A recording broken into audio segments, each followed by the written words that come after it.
Welcome to the Healing Pod. I'm Megan, a licensed clinical psychologist.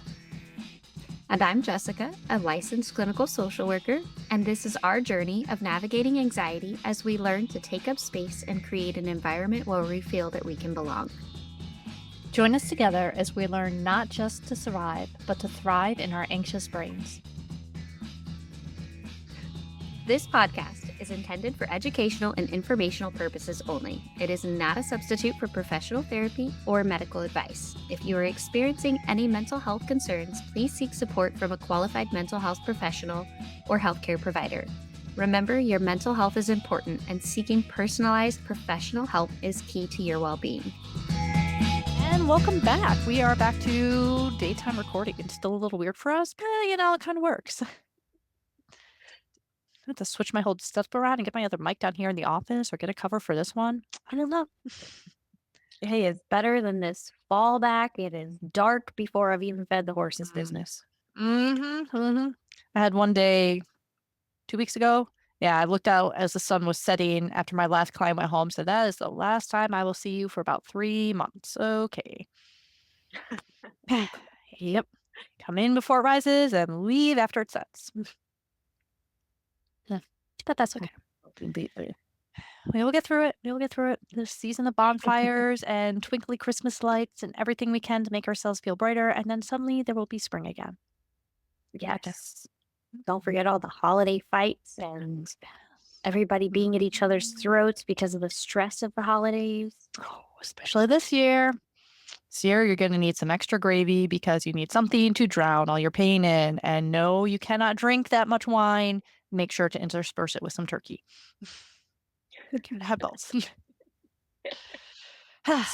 But in that note, we thought, since we talked about defensiveness last week, that we should go over the other 3 horsemen of the apocalypse. I know. So we have death to start. No, wait, wrong ones. All right. So it's Archangel. I'm pretty sure they're going to turn Gambit into one. I don't know. There's something going on there.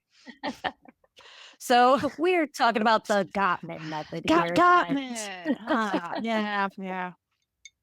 I know the X-Men ones are pretty cool though. So I like that reboot. So for those who don't know, there's Gottman and Gottman. So power couple here in the psychology world. And they did, I do not know how many thousands of hours of just couples talking.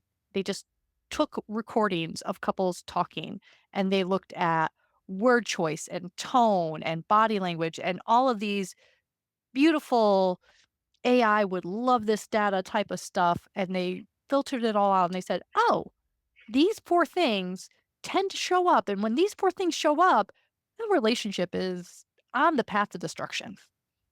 These are the 4 horsemen of the apocalypse are the 4 tendencies in relationship communication that show it is not good. And if you don't stop them, it is going to end.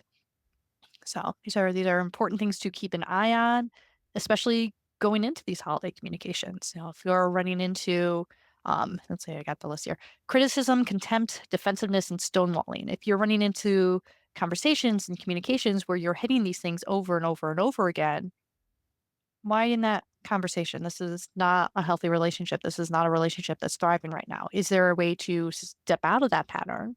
Like how we talked about with defensiveness last week. Can we kind of do some de-escalation instead? Can we recognize what we're doing and pull back? Or is this, no, this is what I'm getting and I need to take some safety for myself. I need to say, love you dearly from afar. I'll send you a card next year. That is yes.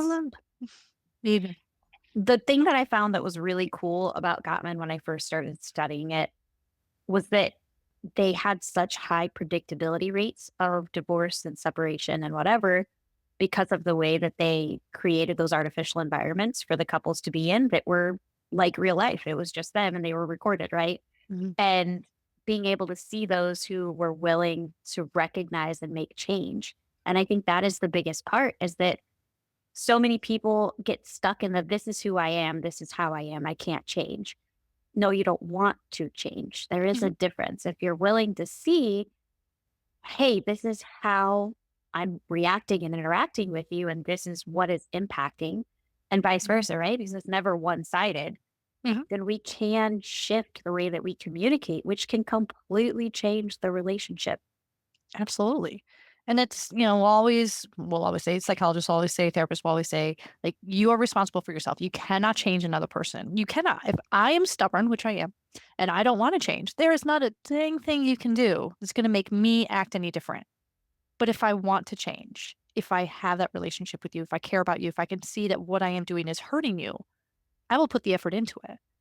The problem is these patterns and that we fall into them. And it's so easy to just lean back and, yep, you just take the wheel and just let me go on autopilot here. Let me just go. And we keep hurting Yes, ourselves. We keep hurting the ones we love over and over. absolutely. Mhm.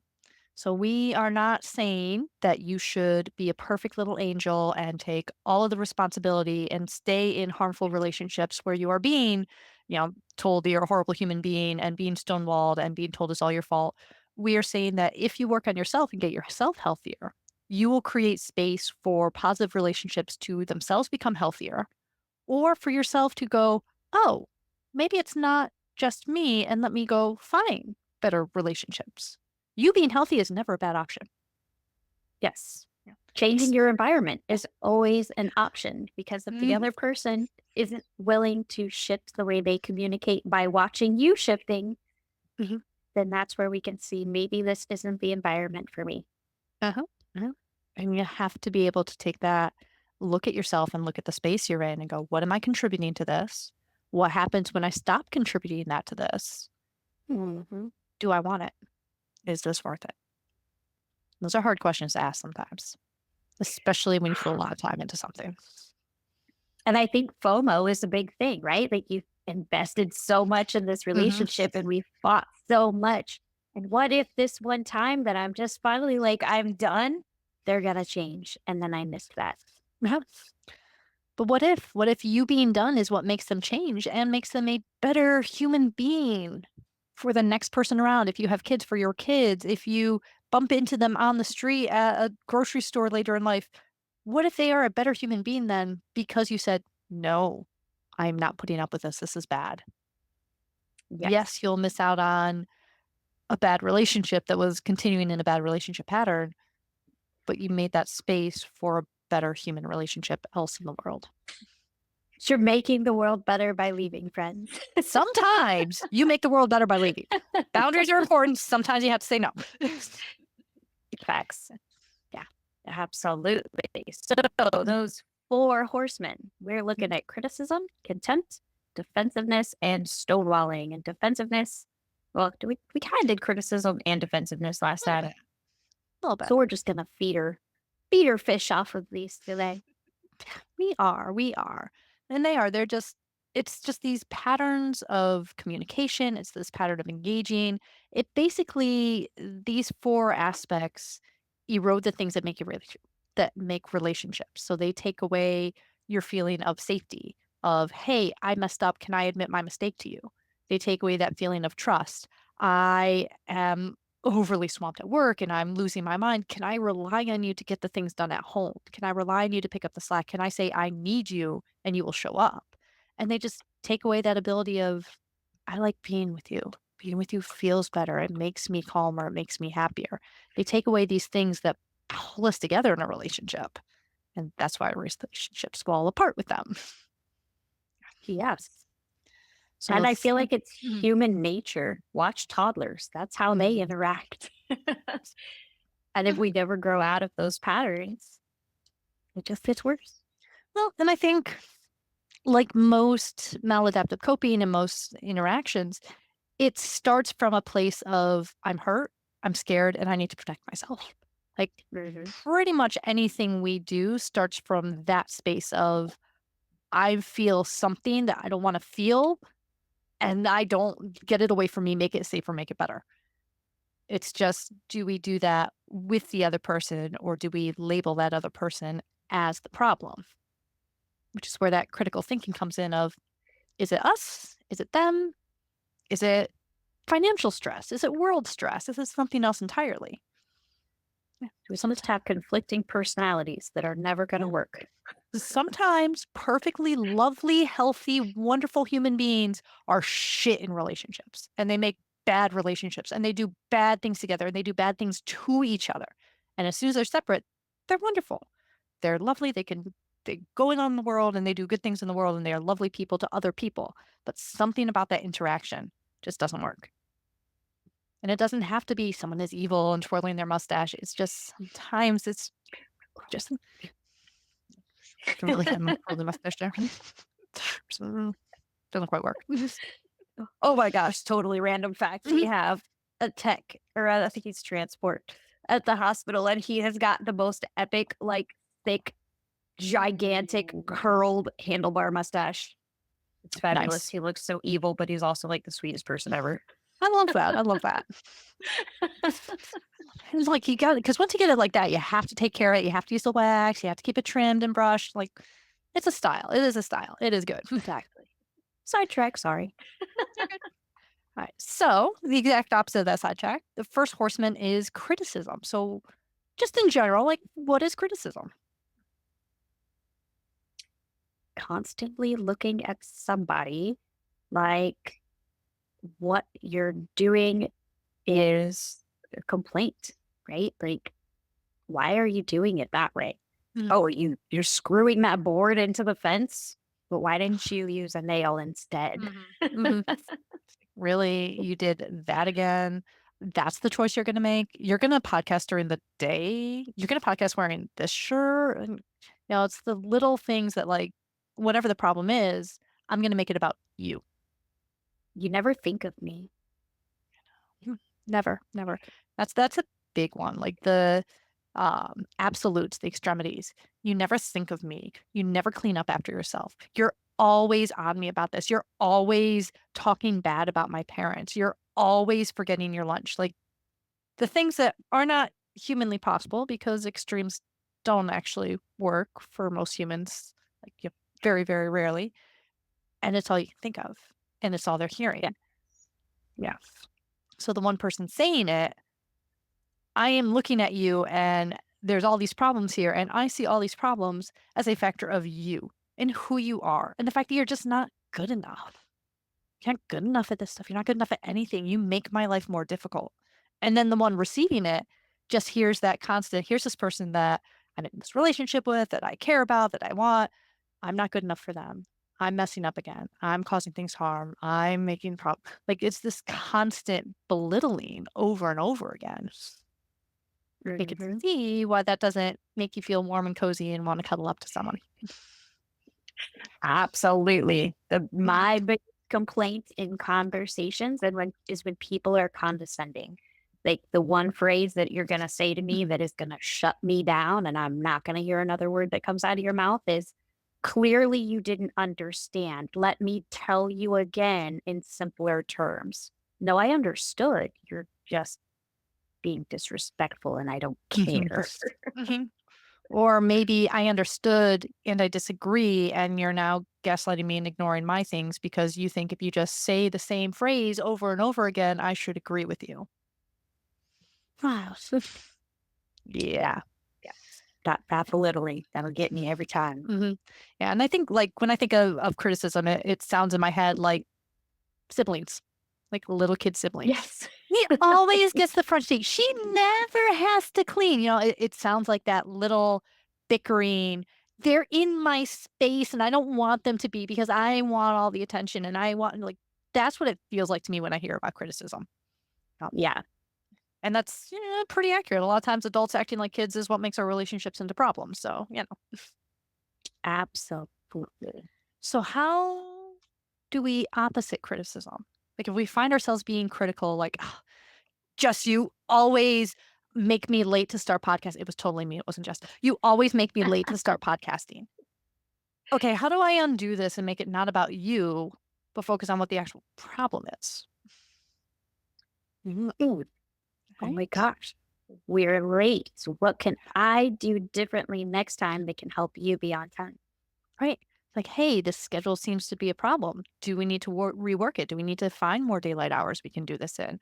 What's going on with the changes in your job and with the stress in my job that we can have this break that might actually kind of be nice for us and kind of balance out our days a little bit.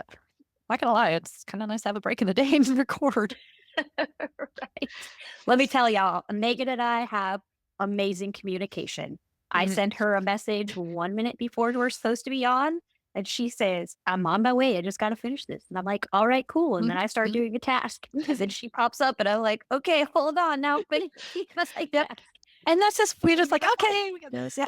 No, because we know we're there. We know we have that sense of I know you're trying. I know you're here. I know you're in on this.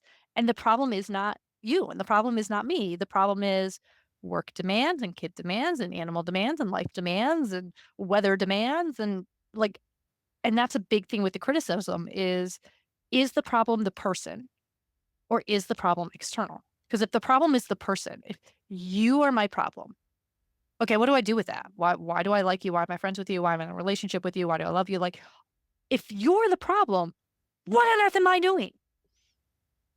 If I don't like Yeah, you, why do I like you? Yeah. So what is the actual problem? absolutely. Mhm. So doing that gentle startup, right? Like, I know people feel like, oh my gosh, I hate I statements, right? Because they teach that in school. But starting with, I feel this way Mhm. takes out the, you make me feel this way. Right. And trying Shift how you to talk to people. yeah, shift how you talk and trying to get to those statements underneath. Like, you never do the dishes. I feel overwhelmed and I don't have time to keep up the house. You're always Mhm. late for podcasting. I miss you and I want our time to connect here. Like figuring out what are we I know I do.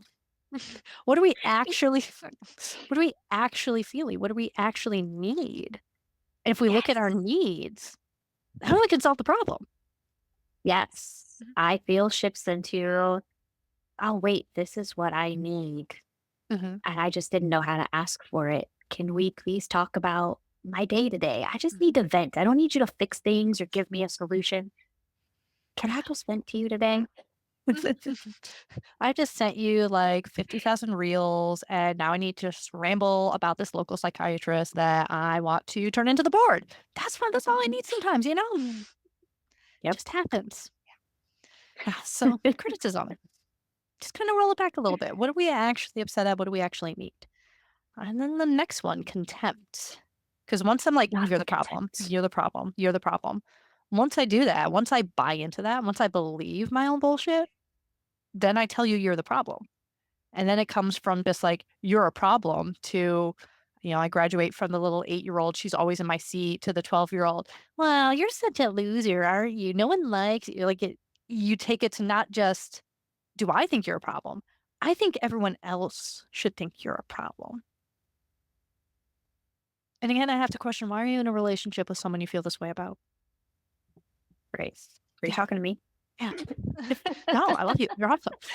Like like when you hit the contempt level, you're making those disgusted statement like you are stupid, you are lazy, you are horrible. Like you're taking it from "Ugh, you never remember to call me and you're making it this is a problem with you, and this is a deep problem with you, and everyone should judge you for it. You should be excommunicated from the society because you don't do dishes enough.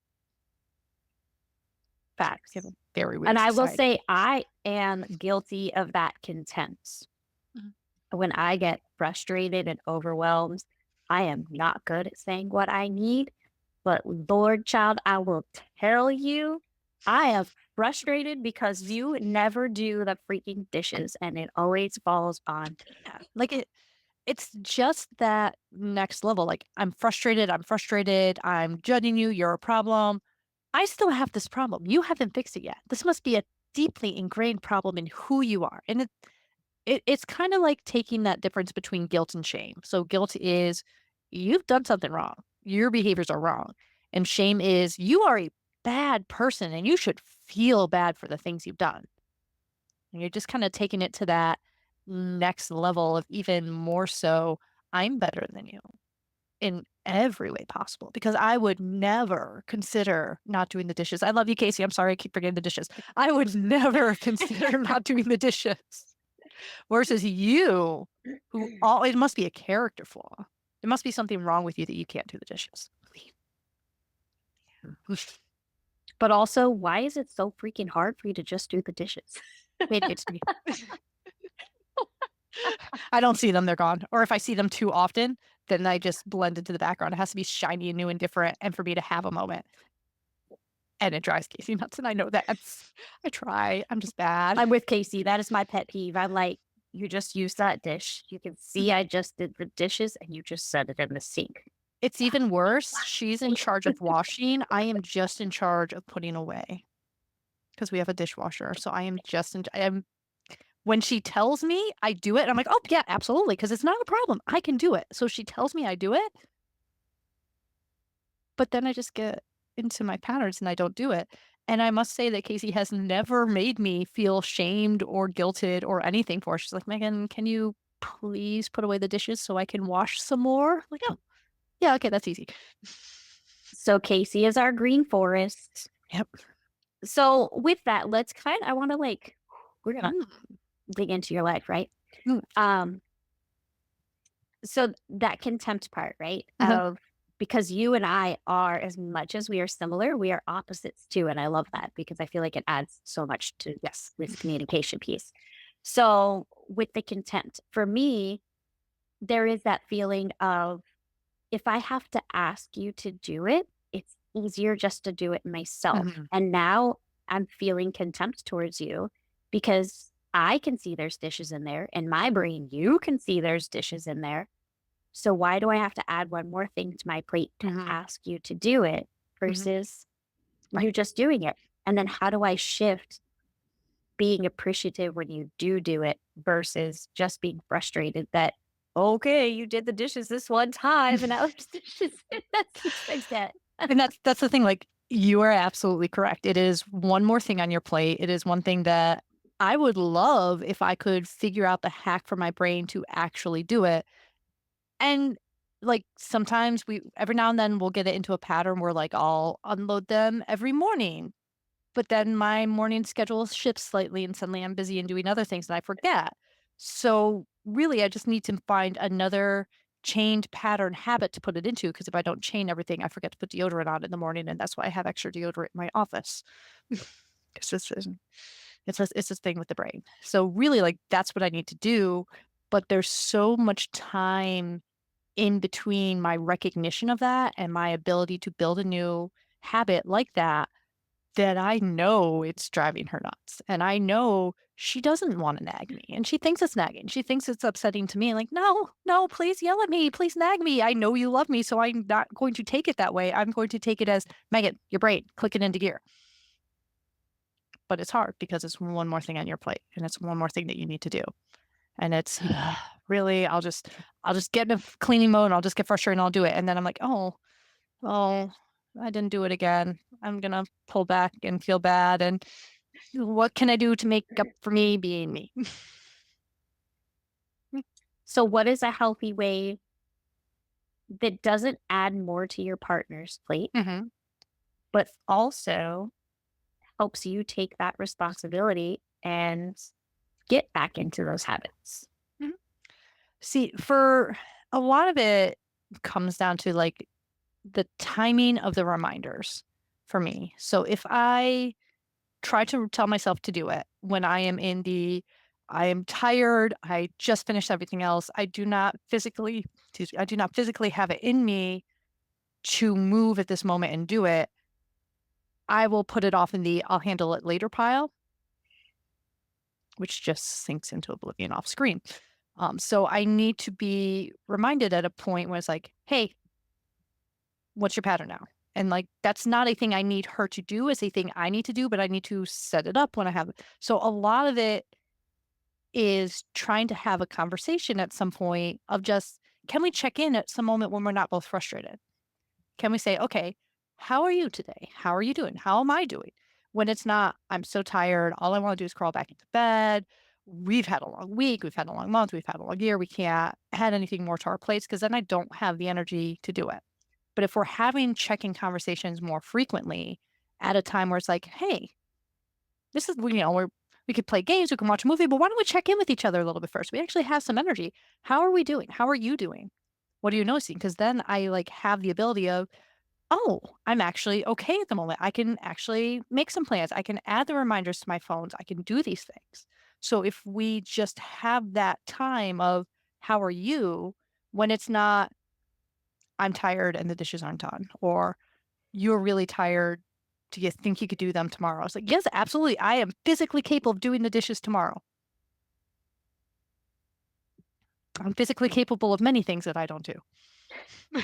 I'm mentally capable of many things that I don't do. Ah, Same. yeah.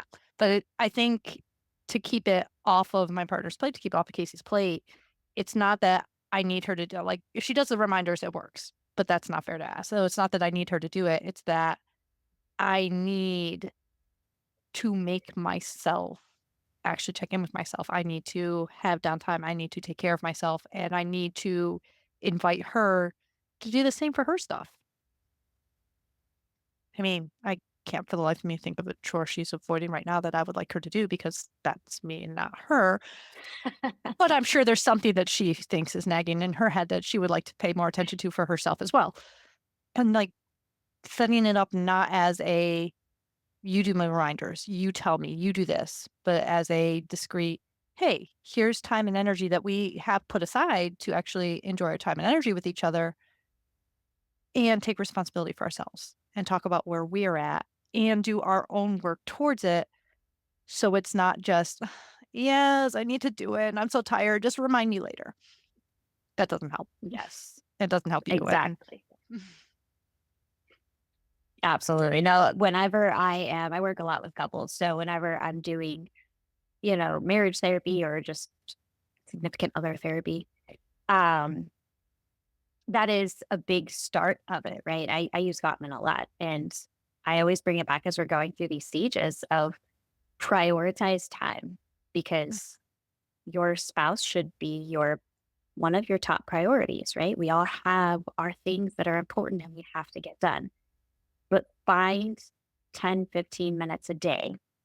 It's 15 minutes out of 24 hours where you can have uninterrupted time to talk about what is happening in your life and talk about the things that, hey, how can we support each other around the house, around in our lives, right? So that we aren't getting these feelings of contempt and frustration because we're just holding it because you never make time for me. Or do I never make time for you? What does that look like? yeah, because again, like it goes back to that you can't change the other person. You can't be the one that's responsible for making them do what they need to do as adults. Do what you need them to do. And this is a partnership. So it's very much, I want to work in a way that supports you and helps you to grow and helps make your life easier without taking away from my own because I care about you. And that's very much the bedrock of any type of relationship. Doesn't have to be romantic. Like any type of healthy relationship needs to be that positive, I want to make the world better for you. Yes. It's just smiling and laughing at dumb jokes. That's still a good relationship. Absolutely. Even with your kids, you can Yeah. feel that contempt and defensiveness with your children Mhm. because, oh, I've asked you to do this 5 million times and you still haven't done it. What Mhm. is wrong with you? Versus, hey, I've noticed you haven't made time to complete what needed to be completed. What's going on? Mhm. Yeah. How do we figure this out? How do we figure you want to complete it because, allowances set to it or whatever benefits and rewards come with it. I want you to complete it because house is a mess if you don't. How do we get you there? Yeah. Exactly. That is one thing I will say about my kids is they have excellent communication skills. We've got an entire farm full of animals, and my girls are who helps me feed. They know my work schedule, and they also have super busy school schedules. And I'll get a text, "Hey, mom, are you going to be home in time to feed tonight?" Or "I have band and I'm not able to get out there to feed. Yeah. Do you need me to make time before school, or are you able to feed when you get home in the dark?" So it's funny how kids pick up those communication skills so much easier than adults do. Yeah. It's just like learning a language. I mean, it literally is learning a Yep. language. If you model and show good communication skills from that early age, all the brain wiring's firing. They get it so much easier. And then you look at them and go, dang, that took me forever to learn. And you just do it naturally. Cool. Right. Kids are fun. Your kids are awesome. Kids are so cool. Oh, they are. They are. So once I learned to do the dishes, if I didn't, once we got the contempt and we get the criticism, we got the content, that's when that defensiveness that we talked about last session comes in. So I've decided that you're just like, it's your fault, and it's your fault because you're a bad person. So now whenever I see you, all the walls are raised and I have to shove you away because you're dangerous. You're a bad person. You are just morally corrupt and lazy and just, I am so much smarter and better than you that I can't trust. Again, why are you with these people? If you think this about that, why are you anyway? It's hard to break up, but it sounds so much better than living in a relationship like this. Pick your hurt, my friends. Both Mhm. of it hurts. Which one is Mhm. the hurt you're willing to go through? Please pick the right answer. Yeah, like, and we talked about the defensiveness. It's the walls are up, so you're not dealing with the problems. You're not actually looking at what can we do about this? How do we solve this? How do we get anywhere with it? It's just not safe. You're bad. Go away. Go away. Go away. Right. And if you're already emotionally flooded, you're not going to be able to put yourself in their shoes to understand their perspective. Mhm. And then you're going to be looking for anything else to throw in there. Going back to the, oh, well, you never, as soon as they're like, well, yes, I do that. Okay, well, you also never did this and never did this. Like, I have more ammo that I can just throw at you to prove what I already believe and to make you go further away and feel worse. Mhm. And if I can do that enough, maybe you'll go far enough away that I will feel safe again and I won't have to deal with this feeling. Yeah. It's never good. Facts. Creating that emotional disconnection. Uh-huh. It's really that destruction of the vulnerability. It's like, I don't feel safe. Correct. You are not safe in a relationship. You are saying, here's the most stabbable part of me.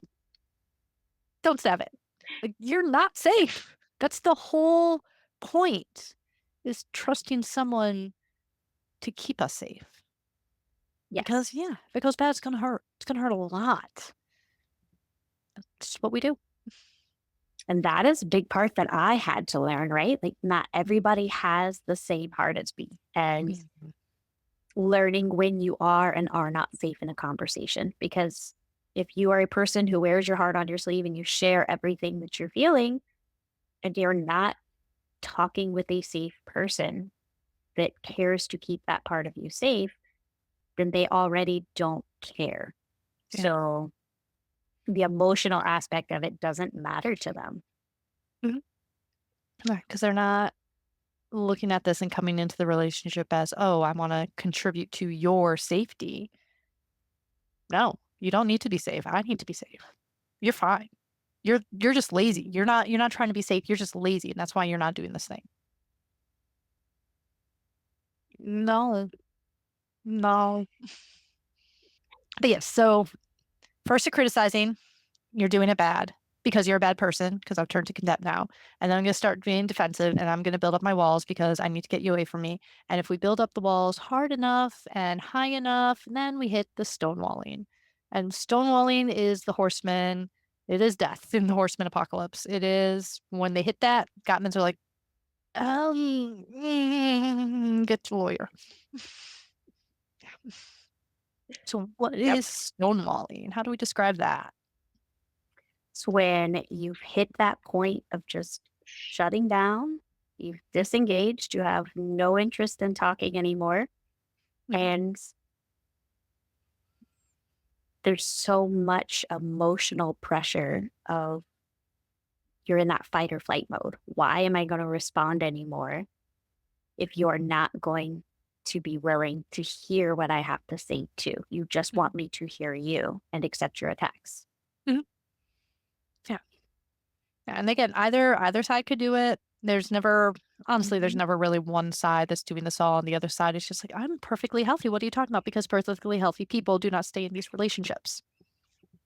Facts. There's an interplay. There's a, you criticize me, so I'm gonna drop my tea. I'm gonna criticize you, and we're gonna go back and forth, and you're defensive, so I'm like, it's all this interplay.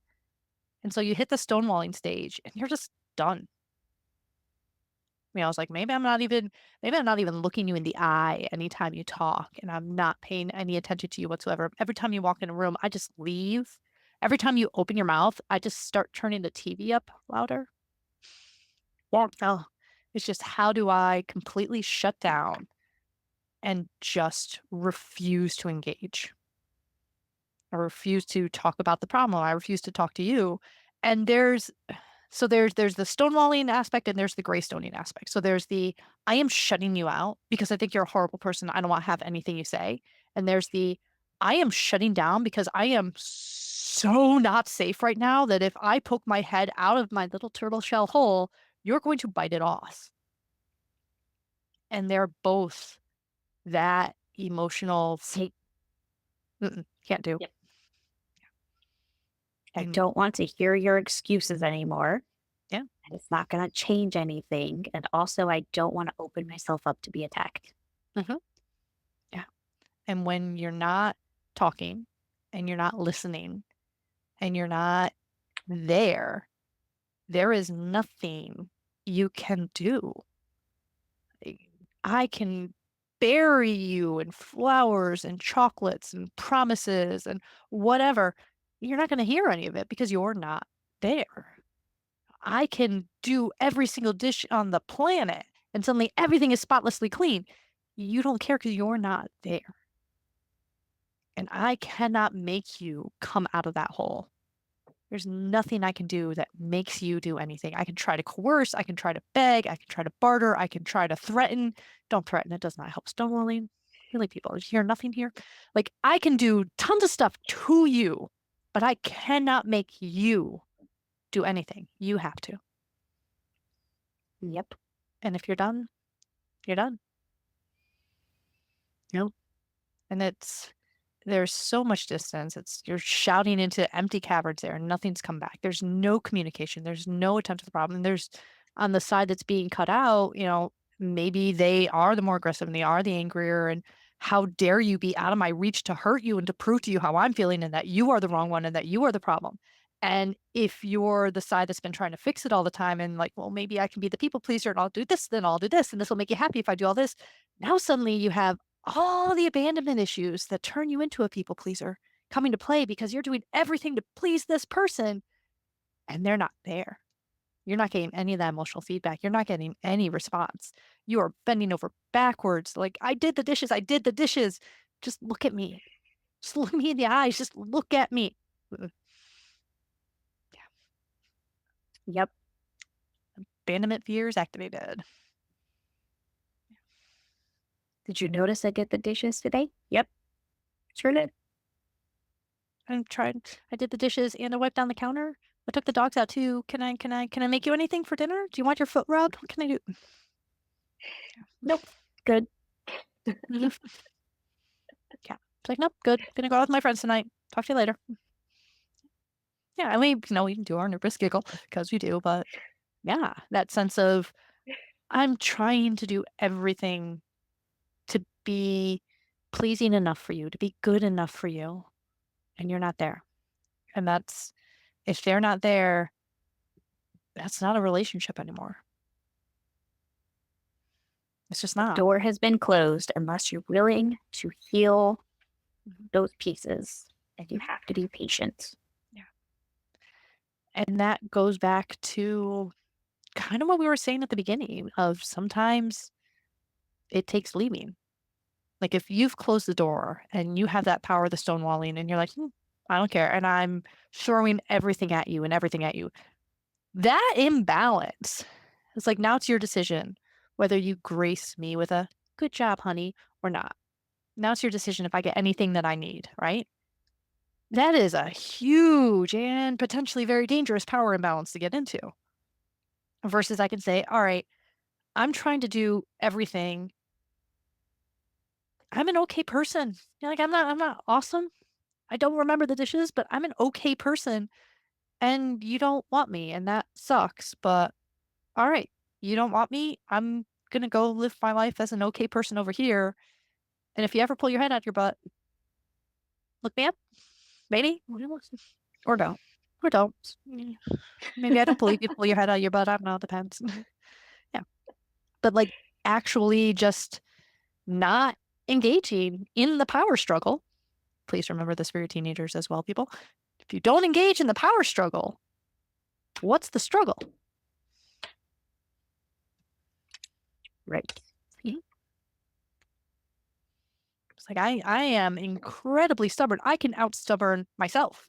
I can outstubborn anyone if I need to. And you have to learn how to outstubborn yourself if you're going to actually be stubborn. You gotta. So if I don't want to, I can sit in there forever. But is it benefiting me? And do I need to? No. Just like I can stop it if I need to. But if you're going to sit there and like, but do it my way, my way, my way, my way. No. No, do it out of spite. And why would we keep that arrangement going? Because it's not about the thing at that point. It's about me holding on to my principles. And no, I'm going to be stubborn because I'm going to prove you can't control me. But if Right. it's my choice, if I go, actually, I really care about this person and I'm kind of being a witch here, I'm not being that good of a person. I don't want to be that person to them. I don't want to make their life worse. Then I can stop it. And then I can step out of it. But as long as it's that struggle and that, no, do what I say. Oh, you can't make me. Fine, ground me forever. See if I care. I'll just sit in my room and be miserable mom. I say that, but I never really fought with my mom as a kid. I was one of those kids, yeah. My mom and I just stonewalled each other. We just didn't talk for days at a time. I had one, I joke with it and say it was an argument, but it really wasn't. I had one fight with my mom about how I'd never fight with my mom. I was just very confused, like, but I don't know. You're fine. It's okay. I'm sorry. I don't. What? Brace? No. Yeah, but like it is. If you're turning it into a power struggle, you're not winning. Not with teens. Not with someone that's stonewalling you. You're not going to win. If you take that step back and say, this is not healthy, you're not willing to look at the problems, you're not willing to communicate with me. I would love to work through this with you, but you're not here to work through it. So I'm going to go be healthy over there. And I'm going to do my own thing over there. And I'm going to be a human being. We'll see where that takes me. Facts. You have to heal yourself before you can heal anything with anybody else. Because all relationships have more than one side. It is not just what you are putting into it. It is what the other side is putting into it and how that lovely little chemical reaction explodes. Sometimes it does. Yep. Admit it, we all wanted those little chemistry sets as kids just to see things explode. Didn't everybody make a volcano in science class in like Yes. sixth grade? Absolutely. And if you didn't, you should. Really should. Just because. Come to think of it, I don't think my kids, any of them, have ever done that for science class. It's very depressing. Okay, but then you get the Mentos and the Diet Coke. Oh yeah, they've all done. I mean, they live on a Okay. ranch. They've all done that. We used to. It's around here. We used to have a friend that worked in the chemistry department at the college, so we got to play with the dry ice. Lots of dry ice explosions. Those are fun. Yeah, you just put a little in the soda bottle with some water, shake it up, and toss it as far as you can. It was fun. We had a fun childhood of how many things can I make explode, and what happens if I put this in the microwave. Which, my parents were very nice. They never minded, especially because if I would put an entire raw egg in the microwave, I would then clean the microwave afterwards. So they benefited by letting me explode things in the microwave. It's balance. That's what it is. It's just all balance. Pick your battles. Pick your battles. Yes. So yeah, so that's anything more you want to say about these guys that are four horsemen here? I don't think so. I think we covered them all pretty thoroughly. Yeah, so I think definitely, this will be posted after Thanksgiving. No, it'll be posted right before Thanksgiving. It'll be posted on Monday. Exciting. Go into Yes. Thanksgiving, friends, and use Mhm. these skills and practice them on your family members. Let it be your science experiment, and you can giggle Yes. based off how they react to you. Just kind of figure out, like, oh, am I doing this? And if I don't do this, What happens if I recognize this and don't engage and I step out of this, whatever it is? Do they just kind of sit there and act really confused because this always worked before and it's not working anymore? And but would you like a roll? Yes, practice those self-soothing techniques. Uh-huh. Yeah, because if you are doing these things, if you are spitting back, it's like, well, you never do this, well, you never do that. It's just going to grow. If you disengage from it, if you realize, oh, this is not actually about me necessarily, then maybe you'll shift and maybe it will make for a calmer holiday. And so I'm like, all right, I've learned how to interact with this family member, and this is the closeness you get and the conversation we can talk about. And maybe it'll just show you that you need better holiday plans next year. That is always allowed. You could be Some like me, I choose to work on Thanksgiving. no, there's too many good food around. I eat the leftovers afterwards, I'm good with Mm. it. Oh, do you make the sandwiches out of them, or what do you do? Just bowls of I'm leftovers? not a sandwich person, so Okay. it's usually just a big old plate of turkey with cranberries and gravy on top. So we do the leftover sandwiches, which are amazing. Or if I make it at home, usually I'll get like bread dough and I'll make like leftover bread pockets that I then freeze and cook for the rest of the season. Those are good. That sounds good. I just need a container to have my Thanksgiving meal in post Thanksgiving dinner. That's all. Exactly. Yeah. So whatever you all are doing, wherever you go, I hope you have a good holiday. I hope it is not full of the four horsemen of the apocalypse. Maybe, the four llamas of love. I don't know. You can write a book on that one, Jess. Oh, that's a good idea. Maybe I should. You should. You When should. I Why quit all my not? jobs if I write a book. Will you Yeah, guys why fight? not? I will. Four llamas of love. Hope you can. But yes, thank you so much for joining us all. I do hope you have good holidays. Hope you're all doing good. If you found us once, you can find us again. We are online wherever you can find your podcasts, Spotify, Apple Podcasts, and any other one that let me click the link. We're on YouTube if you want to see our lovely faces and the videos. If you find us on Patreon, I will post all the bits and pieces I cough out. I can't talk today. Yeah. All the bits That's and okay. We pieces love I you cut anyways. out. Thank you. All the bits and pieces I cut out, like my coughing fits and my attempts to blink out my contact lenses. Very suggestive manner, blink, blink, blink. And where else? Where else are we at online, Jess? Where else can they find us? We are on all the socials. We are on Facebook, Instagram, and TikTok. We have not been as active lately as we prefer to be, but I will get better about that. We exist. We are there. If you have things you want us to talk about, drop us a line somewhere. All the links should be in the show notes, but we're Googleable. We are able to be found. And take care, everyone, and we will talk to you in a couple of weeks. So, bye. Bye.